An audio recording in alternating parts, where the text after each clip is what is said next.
오늘도 주님께서 여러분의 편에 서서 항상 도와주실 줄로 믿습니다. 이 시간 말씀을 받겠습니다. 이 복된 시간에 주시는 하나님의 말씀은 우리 계속해서 사사기 9장 26절에서 45절까지의 말씀입니다.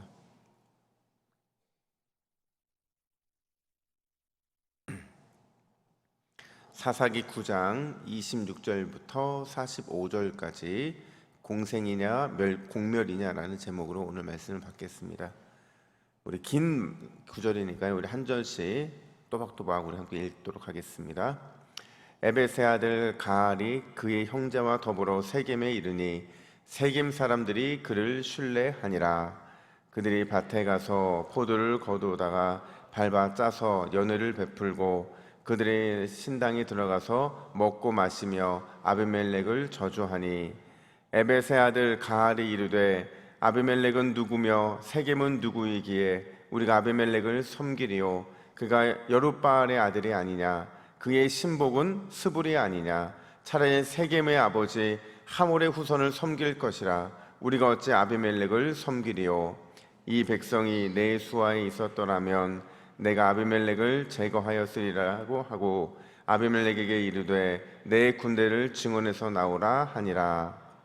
그 성읍의 방백 스불이 에벳의 아들 가알의 말을 듣고 노하여 사자들을 아비멜렉에게 가만히 보내어 이르되 보소서 에벳의 아들 가알과 그의 형제들이 세겜에 이르러 그 성읍이 당신을 대적하게 하니 당신은 당신과 함께 있는 백성과 더불어 밤에 일어나 밭에 매복하였다가 아침 해 뜰 때에 당신이 일찍 일어나 이 성읍을 엄습하면 가알 및 그와 함께 있는 백성이 나와서 당신을 대적하리니 당신은 기회를 보아 그에게 행하소서 하니 아비멜렉과 그와 함께 있는 모든 백성이 밤에 일어나 네 때로 나누어 세겜에 맞서 매복하였더니 에벳의 아들 가알이 나와서 성읍 문 입구에 설 때에 아비멜렉과 그와 함께 있는 백성이 매복하였던 곳에서 일어난지라. 가알이 그 백성을 보고 스불에게 이르되 보라 백성이 산 꼭대기에서부터 내려오는도다 하니 스불이 그에게 이르되 내가 산 그림자를 사람으로 보았느니라 하는지라. 가알이 다시 말하여 이르되 보라 백성이 밭 가운데를 따라 내려오고 또 한때는 무오느님 상수리 나무 길을 따라 오는도다 하니 스불이 그에게 이르되 내가 전에 말하기를 아비멜렉이 누구이기에 우리가 그를 섬기려 하던 그 입이 이제 어디 있느냐 그들이 내가 업신여기던 그 백성이 아니냐 청하노니 이제 나가서 그들과 싸우라 하니 가알이 세겜 사람보다 앞에 서서 나가 아비멜렉과 싸우다가 아비멜렉이 그를 추격하니 그 앞에서 도망하였고 부상하여 엎드러진 자가 많아 성문 입구까지 이르렀더라. 아비멜렉은 아루마에 거주하고 스불은 가할과 그의 형제들을 쫓아내어 세겜에 거주하지 못하게 하더니 이튿날 백성이 밭으로 나오매 사람들이 그것을 아비멜렉에게 알리니라. 아비멜렉이 자기 백성을 세 무리로 나누어 밭에 매복시켰더니 백성이 성에서 나오는 것을 보고 일어나 그들을 추대 아비멜렉과 그때는 돌격하여 성문 입구에 서고 두 무리는 밭에 있는 자들에게 돌격하여 그들을 죽이니 아비멜렉이 그날 종일토록 그 성을 쳐서 마침내는 점령하고 거기 있는 백성을 죽이며 그 성을 헐고 소금을 뿌리니라. 아멘. 여러분, 아름다운 사람은 머문 자리도 아름답습니다 라는 문구를 아마 아실 겁니다. 어디서 많이 봤을까요? 화장실입니다. 화장실에서 제발 좀 화장실을 좀 깨끗하게 사용해 달라는 부탁을 하기 위해서 이 문구를 자주 쓰는데요. 제가 생각할 때는 사실 이 문구는 단순히 화장실에서만 쓸 만큼 그렇게 가벼운 문구는 아닌 것 같아요. 왜냐하면 머문 자리가 만약에 한 사람의 인생이라면 또 머문 자리가 우리가 속해 있던 한 공동체였다라면 그 범위는 훨씬 더 넓어지는 것이고 무게감이나 비중 역시도 커질 수밖에 없기 때문에 그렇다는 겁니다. 그 관점으로 오늘 기도원의 그 후손들의 모습들을 또 살펴보면 이제는 우리가 내일이면 이 기드온의 이야기 그리고 기드온의 후손의 이야기가 이제 마무리가 되거든요.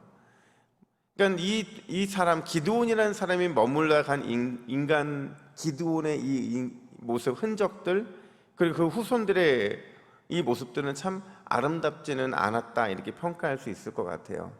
왜 우리가 그렇게 평가할 수밖에 없냐면요. 그러니까 성경에 지금 굉장히 길게 나오고 있는 이 내용들을 보면 그 당시에 상징성이 있는 거거든요. 기드온의 모습 그리고 기드온의 자녀들이 이렇게 행했다라는 것은 영적 리더들로서 그들의 삶이 어떠했다는 그걸 보여줌으로 인해서 그 당시에 만연되어 있는 공동체의 모습을 보여주기 때문에 그렇다는 겁니다. 특별히 기드온이 그 자리가 아름답지 않았다고 말할 수 있는 이유는 우리가 어제도 살펴봤지만 기드온의 두 아들 아비멜렉과 요담의 모습을 보면 그게 아주 확연히 드러난다는 거예요. 여러분, 이 두 아들, 두 사람의 모습 이 속에서 신앙과 관련된 것이 뭐가 있겠습니까? 신앙과 관련되어 있는 건 하나도 등장하지 않아요. 물론 요담은 요담의 우화를 말하면서 어떻게 보면 하나님의 입장, 하나님의 마음을 대변해 주고 있는 것처럼 보이지만 그것도 있는 건 사실이지만 또 한편으로 보면 그가 말하고 있는 우화 속에는 그냥 일단 하나의 교훈, 그 교훈, 어떤 죄를 지은 것에 대한 심판의 교훈밖에는 의미밖에는 나타나지 않고 있다는 거예요. 특별히 여러분 보세요. 그들이 얼마나 학연과 지연과 혈연에 의해서 인본주의 모습을 보여주고 있는지, 또 기드온 아버지로부터 물려받은 이 금수저 기득권을 얼마나 누리고 있는지, 그리고 하나님 앞에서 얼마나 불신앙적인 태도를 보이고 있는지, 이런 것도 두 아들의 모습 속에 있었잖아요. 이게 누구 영향이었습니까? 아버지 기드온의 영향이었잖아요. 아버지한테서 배우고 또 듣고 깨달은 그 모든 것들이 그 아들 세대에서 이렇게 나타나고 있다는 거죠. 그런 의미에서 기드온이 머물다 간 인생의 흔적은요, 정말 아름답지가 않았습니다. 그러니까 오늘 본문도 그런 비슷한 동일한 관점으로 기록이 되고 있고, 심지어 더 악화된 그 말로를 향해 막 달려나가고 있는 그 모습이 보이거든요. 내일 본문에 살펴보겠지만 그 말로는 정말 비참합니다. 하나님이 원한 그 아름답지 않은 흔적을 남긴 인생은 그 말로가 너무나도 비참하더라고요. 특별히 오늘 이 모습 속에서 가을이라는 사람이 갑자기 등장을 하거든요. 그러니까 듣보잡이에요. 그래서 어디서 나왔는지 어떻게 시작됐는지 알 수 없는 이 가을이라는 사람이 등장을 하는데, 그의 말과 태도와 그의 이름을 통해서 추측해보면 그가 어떤 사람인지를 알 수가 있는데, 28절 보니까 세겜의 조상이었던 하몰의 후손이었던 것 같아요.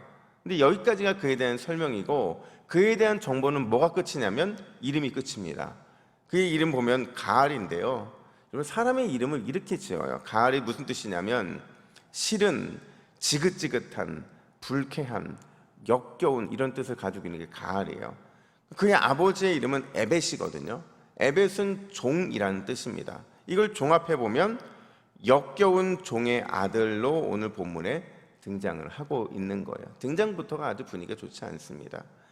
그가 오늘 본문에서 어떤 모습을 보여주고 있냐면 그의 이름에 걸맞게 반역 모의를 주도하는 모습으로 등장을 하게 된다는 거예요. 근데 참 신기한 게도요, 이름만 들어도 이 역겨운 모습인데 이 모의에 아비멜렉 편에 서 있던 세겜이 동참을 하게 돼요. 결국 이 일로 인해서 아비멜렉의 피비린내 나는 복수가 진행되게 되는데, 가알은 물론이고 그를 도왔던 세겜의 지도자들 그리고 일반 백성들까지도 아비멜렉은 아주 무차별적으로 학살을 단행하게 된다는 겁니다. 특별히 오늘 이 본문의 마지막 45절이 오늘 이 사건을 어떻게 마무리하고 있냐면요, 우리 45절을 같이 함께 읽겠습니다. 시작. 아비멜렉이 그날 종일토록 그 성을 쳐서 마침내는 점령하고 거기 있는 백성을 죽이며 그 성을 헐고 소금을 뿌리니라. 여러분, 종일토록 그 성을 쳤대요. 근데 지금 세겜에서 이 반역에 동참한 사람들은요, 정치적인 지도자들밖에 없었거든요. 근데 지금 보면 일반 백성들까지 죽이고 그 성을 헐고 소금을 뿌렸다 이렇게 말해요. 이게 세겜이 완전히 무너진 거예요. 근데 왜 소금을 뿌렸을까요? 구약에서 소금은 언약을 상징해요. 그러니까 이거는 분명한 선포 같은 거거든요. 그러니까 이 성을 헐고 소금을 뿌렸다는 것은 다시는 성읍이 일어나지 못하도록 저주를 선포하는 의식을 행했다, 이걸 보여주고 있는 거예요. 그러니까 굉장히 잔황부도하죠. 근데 제가 지금 오늘까지 본문을 보면서 우리가 아비멜렉 이야기가 어떻게 보면 기드온의 이야기만큼 길어요. 그러니까 기드온은 어떻게 보면 하나님이 세운 사사니까 길어질 수 있는데 굳이 아비멜렉의 이 모습을 왜 이렇게 길게 보여주고 있을까 생각해 보면 이 모든 사건들 속에서 한 단어가 떠오르는 거예요. 그게 뭐냐면 공멸입니다. 함께 망하는 길을 향해 달려가고 있는 모습이 너무 잘 보인다는 거예요. 그러니까 뭐 기드온뿐만 아니라 그의 아들들이 이 피비린내 나는 복수극을 보면서 모든 이스라엘 백성들이 침묵하고 있죠. 그 지도자가 아무도 없는 거예요. 지도자라고 나오고 있는 아비멜렉 역시도 공생이 아니라 공멸을 향해서 막 달려나갈 정도로 자기의 감정을 주체하지 못하고 있는 모습을 보게 된다는 거죠. 여러분, 원칙적으로 말하자면 이스라엘은요, 공생을 위한 공동체였어요. 그렇죠. 하나님이 이스라엘 백성들을 선택했을 때는 함께 돕고 함께 세워가고 동역이라는 삶의 목표를 향해서 전진하고 또 전진하도록 그들을 세우신 거예요. 그들이 지금 오늘 보이고 있는 이 모습들은요, 동역이 아니라 함께 멸망의 길을 향해 달려나가고 있는 모습을 보여주고 있다는 겁니다. 과연 뭐가 문제일까? 과연 이 악순환의 고리를 어떻게 깨트릴 수 있을까 하는 것이 이 길어지고 있는 아비멜렉 이야기의 핵심이라는 거예요. 이스라엘 공동체가 살 길, 이스라엘 공동체가 이 악순환의 고리를 깨고 하나님이 원하는 그 길로 돌아서게 하기 위해서 과연 무엇이 필요한가? 첫 번째로, 문제가 일어났을 때 그 문제 속에서 나 자신을 발견해야 된다는 겁니다. 여러분, 문제에는 항상 원인이 있죠. 그리고 그 원인을 막 거슬러 올라가면요, 처음에는 보이지 않았던 게 보여요. 그게 뭐냐면 처음에는 이 문제의 이 대부분이 상황적인 이유가 있고 이 문제들이 누군가 때문에 일어난 일 같은데 거슬러 올라가서 저 꼭대기에서 보면 나의 연약함, 나의 문제가 항상 그 문제의 원인일 경우들이 많이 있더라고요. 나의 문제와 나의 연약함의 문제를 먼저 해결하면 결국 문제의 해결의 실마리가 풀리게 되는데 우리는 그렇게 하지 않고요, 이 밑에서 모든 문제를 해결하려고 한다는 거예요. 과연 뭐가 문제일까? 그러면서 이 문제를 찾지 못할 때가 훨씬 많이 있다는 거죠. 오늘 본문은 이 아비멜렉이라는 사람이 자기를 보기를 원하셨던 것 같아요, 하나님이. 왜 제가 이런 말을 하냐면 너무나도 아비멜렉하고 비슷한 사람들을 자꾸 만나게 하시거든요. 자꾸 그런 사람들을 만나게 하면서 아비멜렉이 너희의 문제가 무엇인지를 직면하도록 하나님이 원하시는 것 같다는 거예요. 정치적인 야심가였던 이 세겜 사람들도 우연히 만난 게 아니잖아요. 그리고 오늘 본문에 등장하는 가알과 그의 일당 역시도 그냥 만난 게 아니에요. 이들은 모두가 다 아비멜렉과 너무나도 동일한 문제를 가지고 있었던 사람들이었어요. 같은 방법으로 사람들을 선동하고 같은 마음으로 권력을 탐했죠. 그러니까 저 너무 아쉬운 거예요. 만약에 아비멜렉이 그들의 모습 속에서 나 자신의 모습을 발견했더라면 아마 이렇게 피해 복수를 할 정도, 이 피해 복수가 멈춰졌을 거예요. 심지어 본인 역시도 얼마나 비참한 말로를 맞이합니까? 한 여인이 던진 그 물건 때문에 결국 죽음을 당하게 되잖아요. 맷돌에 맞아 죽는다는 게 여러분, 이 장사로서 얼마나 수치스러운 겁니까? 이 심판을 면할 수 있는 기회도 놓치고 만 거죠. 여러분, 한번 생각해 보세요. 나의 주변에, 내 주변에 과연 어떤 사람들이 있습니까? 이런 질문을 나에게 던져보라는 거예요. 과연 내 주변에는 어떤 사람이 있을까? 근데 그 사람들이요, 여러분, 바로 하나님께서 여러분의 문제를 들여주시기 위해서 보내신 사람일 확률이 높다라는 겁니다. 제가 이 말씀을 준비하면서 순간 제가 기도했어요. 뭐라고 기도했냐면, 여러분들 주변에 제가 간절히 소망하는 것은 기도하는 사람들이 있기를 축복합니다. 뿐만 아니라 말씀의 사람들이 있기를 간절히 축복합니다.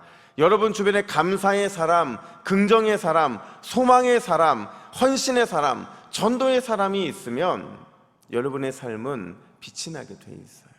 우리가 유유상종이라고 말을 하잖아요. 초록이 동색이고 늘 우리 주변에는 나와 비슷한 사람밖에 있을 수밖에 없거든요. 이 말은 바꿔 말하면 여러분이 기도의 사람이 되고 여러분이 말씀의 사람이 되고 여러분이 감사와 긍정과 소망과 헌신과 전도의 사람이 되면 하나님께서는 그런 여러분들 주변에 그런 사람들만 붙여주신다는 거예요. 불평의 사람들, 내가 불평의 사람들이잖아요. 기가 막히게 내 주변에 불평의 사람들이 모이게 되어 있습니다. 내가 게으른 사람이잖아요. 기가 막히게 내 주변에 게으른 사람들이 모여있게 되어 있어요. 여러분, 문제를 드러내 주시기 위해 보낸 사람을 보면서 내 자신의 모습 발견하기를 원할 뿐만 아니라 내가 조금 더 하나님이 원하는 사람이 되어서 내 주변에 하나님을 기쁘게 해주는 사람으로 온통 채워져서 여러분의 모습에 그 삶들이 더욱 하나님이 받으실 만한 영광으로 가득 찬 복된 삶이 되기를 예수님의 이름으로 축복합니다. 뿐만 아니라 오늘 두 번째 모습이 등장을 하는데 그게 뭐냐면 우리는 어떤 상황에서든지 감정이 아니라 성령의 지혜를 구하며 따라가야 된다는 거예요. 감정이 아니라 성령의 지혜를 구하며 따라가야 된다는 거죠. 여러분, 아비멜렉 이야기를 접하면서요, 오늘 제가 성경 본문 잘 읽지 않아요. 왜냐하면 읽을 말씀이 별로 없어요. 읽으면서 보시지만 계속 피비린내는 복수의 현장들이 등장을 하고 막 이러잖아요. 근데 이런 모습들을 보면서 제가 딱 떠오른 말씀이 하나가 있었는데 시편 1편 2절이었어요. 이게 바로 악인과 의인을 구분짓는 태도의 그 핵심이 들어있거든요. 항상 여호와의 말씀을 즐거워하고 그의 말씀을 주야로 뭐 한다고요? 묵상한다 이렇게 말하잖아요. 그러니까 하나님의 말씀을 즐거워하고 그 말씀을 주야로 묵상한다는 것은요, 성령의 지혜를 구한다는 거예요. 우리가 성령의 지혜를 구할 때 우리는 멸망의 길에서 구원의 길로, 또 악순환에서 선순환으로 바뀔 수 있기 때문에 그렇다는 겁니다. 근데 너무 안타까운 것은요, 아비멜렉의 이야기는 처음부터 끝까지 감정만 있어요. 나의 분노, 내가 어떻게 살아야겠다는 그 야욕, 이 모든 감정들, 좋지 못한 감정들이 표출되는 것만 나타날 뿐이지 그 어디에도 아비멜렉이 성령의 지혜를 구했다는 흔적이 전혀 등장하지 않는다는 겁니다. 결국 이런 사람들의 결말은 소망 없음이에요. 소망 없으면요, 이 땅에 살아갈 의미가 없는 겁니다. 그런 의미에서 여러분, 우리가 성령의 지혜를 구하는 것, 그것은 이 새벽에도 우리에게 생명을 건 그런 투쟁이 되어야 될 줄로 믿습니다. 여러분, 성령의 지혜를 구하셔야 돼요. 시편 133편 1절에 보면 선과 악을 또 이렇게 설명을 하는데 우리 같이 함께 읽겠습니다. 시작. 보라, 형제가 연합하여 동거함이 어찌 그리 선하고 아름다운고. 할렐루야. 여러분, 선과 악은요, 우리 지난 금요일에 최 목사님이 설교하셨지만 이게 관계의 문제예요. 우리가 선하고 착하고 뭐 이런 악하다 이거는요 2차적으로 윤리 문제가 나올 뿐이지 성경에서 말하는 선과 악은요 관계의 문제입니다. 하나님과 나와의 관계, 그리고 나와 이웃과의 관계가 바로 선과 악을 나누는 구분이거든요. 하나님이 원하시는 모습은 뭐냐면 기드온과 그 70명의 자녀들, 그리고 심지어 아비멜렉까지 이 전체가 연합하여 동거하는 거였어요. 뿐만 아니라 아비멜렉과 70명의 이복 형제들이 함께 연합해 동거해서 그 공동체의 아름다움을 드러내는 거였어요. 이게 바로 하나님께서 기드온과 그의 후손들에게 보고 싶은 그런 모습이었다라는 거죠. 우리에게는 어떤 모습을 원하실까요? 여러분, 오늘 이 새벽에 우리가 원해야 되는 건 딱 하나예요. 우리 동부교회는 언제나 하나인 줄로 믿습니다. 우리가 연합하여 동거하는 것이 하나님 보시기에 가장 아름다운 모습이라는 거예요. 피비린내 나는 전쟁과 싸움, 이거는 우리가 해야 될 게 사단과 싸워야 될 싸움이지 우리 안에 있는 싸움은 아니라고요. 그렇다고 한다면 여러분, 제가 두 가지 말씀드렸어요. 첫 번째는 뭐예요? 문제가 일어났을 때 그 문제 속에 나를 발견하는 겁니다. 내 주변에 어떤 사람이 있는지를 보면 내가 어떤 문제가 있는지를 보게 되는 거예요. 두 번째 뭐예요? 어떤 상황에 있을 때 감정이 아니고 뭘 구하라고요? 성령의 지혜를 구하라고 말씀드렸습니다. 우리 동부교회가 이러한 신앙으로 세 겹줄로 완전히 단단하게 연합해서 하나님이 기뻐하시는 선하고 아름다운 그 모습을 드러내는 견고한 교회로 세워지기를 예수님의 이름으로 축복합니다. 아멘. 함께 기도하겠습니다.